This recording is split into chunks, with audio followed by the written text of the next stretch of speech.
고도가 높을수록 기온이 낮습니다. 비행기가 날아갈 때 엔진의 연료가 타면서 뜨거운 배기가스가 배출되는데요. 배기가스와 주위의 찬 공기가 만나 수증기가 생깁니다. 수증기는 주위의 낮은 온도 때문에 급속하게 얼어붙고 이것이 눈에 보이는 것입니다. 때문에 습도가 높고 대기 온도가 낮을수록 쉽게 형성되며 따뜻하고 건조한 하늘에서는 눈에 잘 보이지 않습니다. 여름에는 볼 수 없었던 자동차 머플러의 수증기가 겨울에는 잘 보이는 이유와 비슷합니다.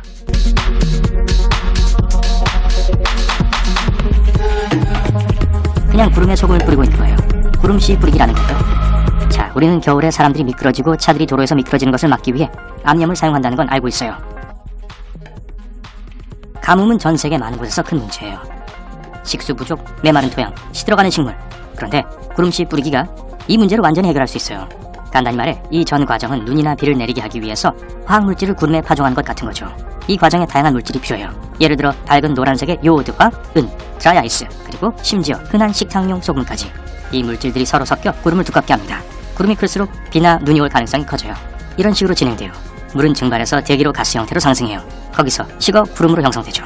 물방울이 더 크고 무거울수록 더 빨리 지구로 떨어져요. 구름씨 뿌리기는 이 물방울의 성장을 가속화하는 데 도움이 돼요.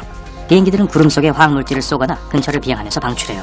가끔 씨 뿌리기는 땅에서도 일어날 때가 있어요. 과학자들은 대기가 깨끗하면 구름씨 뿌리기를 한 이후 비가 내릴 확률이 30에서 35% 올라간다고 해요. 그런데 대기가 더러우면 이 확률은 더 낮아져요. 10에서 15%로요. 그래도 어떤 사람들은 구름에 씨 뿌리는 아이디어에 대해 회의적입니다. 이 방법은 어쨌든 비를 내릴 구름에서만 효과가 있다고 확신하고 있죠. 하지만 구름씨 뿌리기가 효과가 있다면 물이 거의 없거나 정기적인 가뭄 지역들은 말 그대로 도움을 받을 수 있어요. 가장 건조한 곳도 공기 중에 약간의 물은 있으니까요. 일단 거기서 물을 끌어낼 수 있다면 비를 만들어낼 수 있는 거죠. 구름씨 뿌리기가 또 도움이 되는 데가 있습니다. 바로 우박이죠. 어떤 지역에서는 단 한 번의 우박이 내려도 최대 5,500억의 피해가 발생하기도 해요. 그래서 특수 개조된 비행기들이 용감하게 폭풍 속으로 들어가 구름 속의 화학물질을 분사하죠. 이러면 우박의 크기가 줄어들어요. 게다가 제때 도착한다면 비행기는 작은 구름탑이 거대하고 다 큰 우박 폭풍으로 자란 것을 막을 수 있어요. 비행기가 지나간 자리에 흰 자취가 있는 걸 본 적이 있나요? 이건 비행운이라고 불려요. 이건 제트 엔진에서 나오는 습한 배출가스가 대기와 섞일 때 생겨납니다. 배기가스보다 훨씬 차갑고 압력도 낮아요. 구름이 함유하고 있는 수증기는 응축되고 얼어요. 이것이 구름을 형성하죠. 추운 날에 여러분의 숨결이 맞는 것처럼요. 비행운의 두께는 다양해요. 몇 시간 동안 하늘에 머물 수도 있고 몇 분 후에 사라질 수도 있어요. 몇 킬로미터를 뻗어 있을 수도 다소 짧을 수도 있어요. 모든 것은 고도에 달렸어요. 그리고 저 위의 습도와 온도에 달렸죠. 비행운을 자세히 보면 날씨를 예측할 수도 있을 거예요. 만약 비행운이 얇고 수명이 짧다면 높은 고도의 공기는 건조하단 거예요. 비 안 오고 날씨도 아주 좋을 거예요. 하지만 오랫동안 두꺼운 비행운이 머물렀다면 우산을 챙기세요. 머리 위 높은 곳에 공기가 습해요. 곧 다가올 폭풍의 초기 징조예요. 켄트레일, 킨트레일은 화학물질, 케미컬, 화, 비행운, 컨트레일을 뜻하는 영단어를 합친 신조어로 정부나 일루미나티 등 비밀 조직이 인구수 조절, 생물학 병기 실험 또는 식량 가격을 조정할 목적 등으로 비행운으로 의장한 화학물질을 대기 중에 살포한다는 내용의 음모론을 말한다. 켄트레일이라는 말은 2004년 에이미 워딩턴에 의해 처음 사용된 말로 그가 저작한 문헌에 따르면 켄트레일은 어떠한 비밀 프로젝트에 관련되어 비행기에서 살포한 미립자 상태의 물질이며 석면, 바륨염, 알루미늄, 방사성 토륨 등의 독성 금속을 포함한다고 한다. 또한 워딩턴은 이 프로젝트가 미국 방부, 국립연구기관, 여러 대학, 민간방위산업체, 제약회사 등이 관련된 거대한 조직이 추진하고 있는 것이라 주장하며 비행기에서 살포된 미립자 상태의 물질은 대기상에서 고전화 전도성 플라즈마화 된다거나 지진을 일으키는 지각조작 무기를 충전하기 위한 것이라고 주장한다. 그러나 이러한 주장은 구체적인 근거와 통계적인 수치가 공표된 것이 아니면 미립자 상태의 물질이 대기권에서 고전화 전도성 플라즈마화 된다는 메커니즘이나 그것을 통하여 충전하여 지진을 일으킨다는 지각 조작 무기에 의한 인위적인 지진 발생에 대한 구체적인 기술은 언급되어 있지 않다. 켐트레일이 실존한다고 믿는 사람들은 켐트레일이 다음과 같은 것이라고 주장한다. 비행운이 오래 남아있고 독특한 모양의 구름을 확산되는 경우가 많다. 대기 중에서 잔류화학 물질 등이 확인되고 주변 지역에서 건강에 대한 피해가 보고되며 켐트레일이 나타나기 직전에 군용기가 비행한다. 살포 후에는 헬리콥터가 날아와 관측한다는 보고도 있다. 피부 밑에 기생충 같은 것이 꿈틀거리는 모게론스, 모젤런즈 병의 원인이 켐트레일이라는 주장이 있다. 하지만 모게론스병은 의학계에서 존재를 인정받은 질병이 아니면 피부 밑에서 벌레가 꿈틀거리는 느낌은 피부 기생충망상이라는 조현증이나 우울증, 알코올 중독에서 많이 발생하는 증상이다. 켐트레일의 존재를 주장하는 사람은 전 세계에 존재하며 세계 각국에서 목격했다고 주장한다. 켐트레일의 보급 상황을 촬영했다고 주장하는 동영상도 인터넷에 공개되고 있다. 동영상 촬영자는 자신이 촬영한 것이 단순한 비행운이 아니라고 주장하지만 일반 비행운과 켐트레일이라 지목되는 비행운의 차이는 명확하지 않다. 중국의 초등학교 교과서는 에어로졸이 비행운을 생성하여 일조량에 영향을 줄 수 있다고 설명하기는 하지만 인체에 미치는 영향에 대해 다루지는 않고 있다. 미국 의회에서는 기후조작연구개발정책 승인법, 웨더 모디피케이션 리서치 앤드 디벨롭먼트 폴리시 어서리제이션 액트 오브 2005이 제출되었으며 켐트레일의 존재를 주장하는 사람들은 이것이 미국 정부가 켐트레일의 존재를 인정한 것이라고 주장한다. 하지만 이 법은 어디까지나 인공 강우 등 기상 제어를 목적으로 하는 공개된 기술 연구 개발에 의한 것이며 켐트레일 음모론자가 주장하는 것과 같이 생물학적인 실험이나 제약회사에 의한 병원균 살포와는 무관하다. 러시아에서 켐트레일이 존재한다는 기사를 주요 신문이 보도되었으며 진위 여부는 차치하더라도 용어 자체는 공식적으로 인정되고 있다. 미국에서는 켐트레일이 존재한다는 것이 사실이라고 믿는 시민들의 반대운동도 이루어지고 있으며 켐트레일에 대한 연구 사이트도 만들어져 있다. 전문가들은 켐트레일을 유사과학 또는 피해망상에 지나지 않는다는 입장을 취하고 있다. 러시아 정부와 미국 정부는 기상제어를 목적으로 화학물질을 공중살포하는 것은 공표하고 있지만 유해성에 대해서는 논할 수도 없을 정도로 적은 양에 불과하다고 주장하고 있다.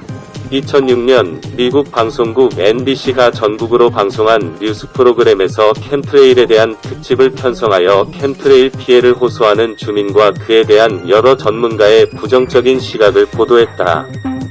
또한 미 공군은 켐트레일에 대한 주장이 유언비어라고 밝히고 있다. 평균적인 여객기는 비행 시작 10분 만에 순항 고도인 10에서 11km에 도달합니다. 하지만 비행기가 얼마나 높이 나는지는 비행기의 무게와 몇몇 다른 특징들에 달렸어요. 예를 들어 유명한 초음속 여객기 콩코드예요. 이 여객기의 최고 빠른 속도는 음속의 2배예요. 그리고 다른 현대 비행기보다 훨씬 더 높이 날았죠. 15,000에서 18,000m 상공에서 말이에요. 하지만 이 비행기가 예외적이었어요. 그런 높이에서 비행하면 나쁜 날씨를 피해갈 수 있었거든요. 고속의 바람과 폭우는 종종 대기 하층부에서 발생하거든요. 또 높은 고도에 머무른 것은 비행기들이 복잡한 교통 상황에서 벗어날 수 있도록 도와줍니다. 예를 들어 헬리콥터와 경비행기의 경우에 말이죠. 새와 심지어 큰 곤충도 비행 중에 우리를 방해하지 않습니다. 그리고 만약 10km 이상의 높은 곳에서 비상 상황이 발생하면 조종사들은 최상의 해결책을 찾는데 더 많은 시간을 가질 수 있어요. 왜 상업 여객기는 11,500m 이상 비행할 수 없나요?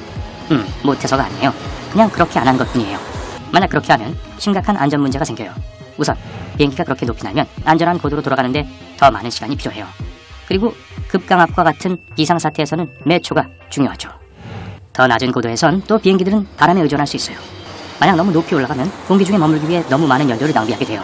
그렇게 높은 높이에서 여행하면 비행기들은 낮게 있을 때만큼 지상 서비스와 잘 소통을 할 수가 없어요.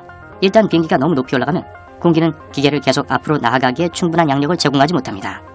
양력은 기압의 차이로 인해 생성되는데 높은 고도에서는 이 차이가 너무 적어요. 공기는 금속이나 플라스틱 같은 것이 아니기 때문에 실체하지 않는 것 같은 느낌이죠. 그래도 여전히 비행기를 뜨게 하는 것 중 하나입니다.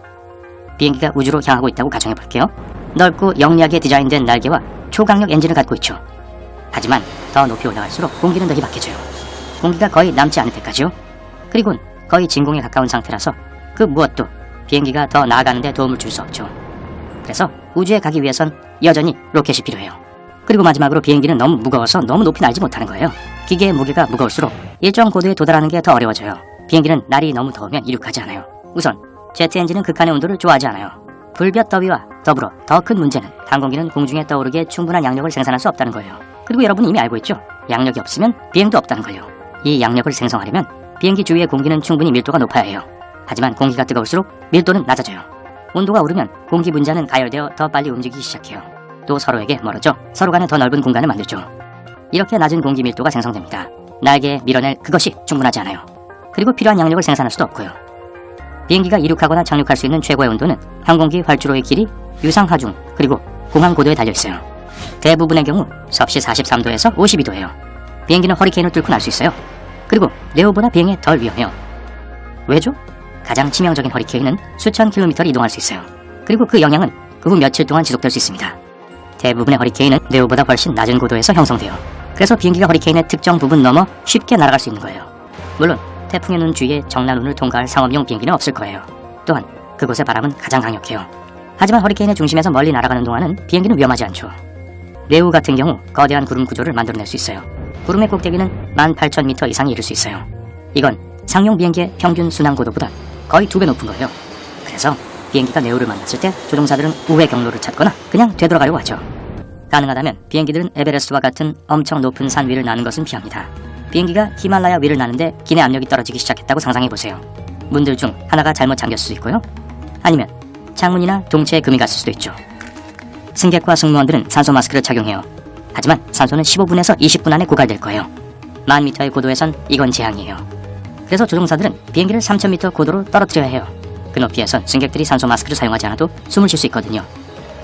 하지만 비행기는 여전히 8,000m 이상의 봉우리들이 많은 히말라야 상공 위를 이동하고 있어요. 다른 말로 하면 비행기는 갈 데가 없게 된 거죠. 비행기가 이렇게 높은 순항 고도를 갖고 있는 또 다른 이유는 조종사들이 실수를 만회할 여지를 가질 수 있게 해줘요. 만약 엔진에 이상이 생기면 기장은 문제를 해결하는 동안 활공할 수 있어요. 불행히도 아무리 경험이 많은 조종사라도 산비탈까지 겨우 2,000m 남았다면 할 수 있는 게 없습니다. 비행기에 무슨 일이 일어났다고 치면 비상착륙은 불가피한 상황이겠죠. 그렇다면 조종사들이 산에서 공항을 찾기란 정말 어려울 거예요. 만약 히말라야라면 카트만두 공항이 제트기를 감당할 수 있을 거예요. 하지만 이곳은 활주로가 하나뿐이고 중요한 착륙 시스템이 없어요. 게다가 산 위를 날아본 적이 있다면 근처 난기류가 상당히 심하다는 걸 알 수 있어요. 바람은 굉장히 빠른 속도로 높은 산맥을 넘어 이동하며 소위 산악파라는 것을 일으켜요.